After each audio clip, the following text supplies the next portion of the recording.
দেখে নাক সিকটায়, মোল্লা দেখলে জ্বরে, বানরের মতো মুখ ভ্যাংচায়, নানা কটু কথা বলে। ভাবে হায় হায় কি হবে উপায়, এই মোল্লার দলে প্রগতির যুগে নিয়ে গেল হায় দেশটাকে রসাতলে। তারা বলে মোল্লারা নাকি অপয় অধম, সমাজের নাকি বোঝা, হাল জামানার বুঝে না কিছুই, কেবলই নামাজ রোজা। আমি বলি বাছা সবর সবর, এতটা তো নয় সোজা, কে কতটা ভালো মন্দ বা দোষী, এসো শুরু করি খোঁজা। প্রথমেই দেখো শিক্ষাঙ্গনে সন্ত্রাসী করে কারা, আমরা তো দেখি তোমরাই করো, করে না তো মোল্লারা। সাথে বেশরম বেহা বেলা যে উদ্ভট নারী নিয়ে, মোল্লা কখনো তোমাদের মতো বেড়ায় রিক্সা দিয়ে? রাস্তার ধারে সুন্দরী পেলে তোমরাই মারো শীষ, তোমরাই ডেকে এনেছো জাতির কপালের ঘরে বিষ। ব্রেকফাস্ট লাঞ্চ ডিনার কত কি শিখেছে নতুন ভাষা, বাড়িতে গরিব মায়েরা কিষানি, বাপেরা গরিব চাষা। মাম্মি ডেটি তো হলো বাপ মা, আর আঙ্কেল মানে চাচা। হিসাবে তো দেখি তোমরাই বাপু সব সমাজের পরগাছা।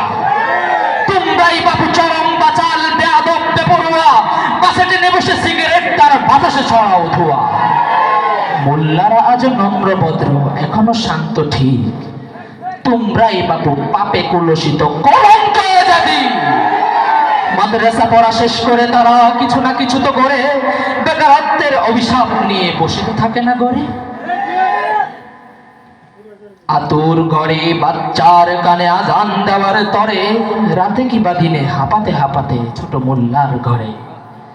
মোল্লা ছাড়া তো চলে না খতম, থেমে থাকে শাদি বিয়ে, মরণের পরে কবরে নামায় এই মোল্লাই কাঁদে নিয়ে।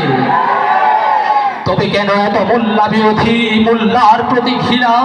তার চেয়ে দেখো কিছুটা মোল্লা নিজে হতে পারো কিনা। মোল্লারা যদি খেপে যায় তবে তোমাদের হবে কি যে, সারা দুনিয়ার হিসাব মিলিয়ে অঙ্কটা করো নিচে। মোল্লার ভয়ে কাঁপে থর থর ইউরোপ আমেরিকা, তোমরা তো বাবু ছিচকে ইঁদুর টিকটিকি চামচিকা। মোল্লাকে খুঁজো, মোল্লাকে বুঝো, মোল্লাকে খুঁজো সবে, তাহারাই হবে কামিয়াব যাহারা মোল্লার সাথে রবে। সহজ ভাষায় জানালাম কিছু অপ্রিয় সত্য কথা, মানো বা না মানো আসলে এটাই চরম বাস্তবতা। মঞ্চে এই পর্যায়ে দেখে নিচ্ছি আবাবিল শিল্পী গোষ্ঠীর অন্যতম গীতিকার মাস্টার মফিজউদ্দিন স্যারকে। স্টেজে আসছেন মাস্টার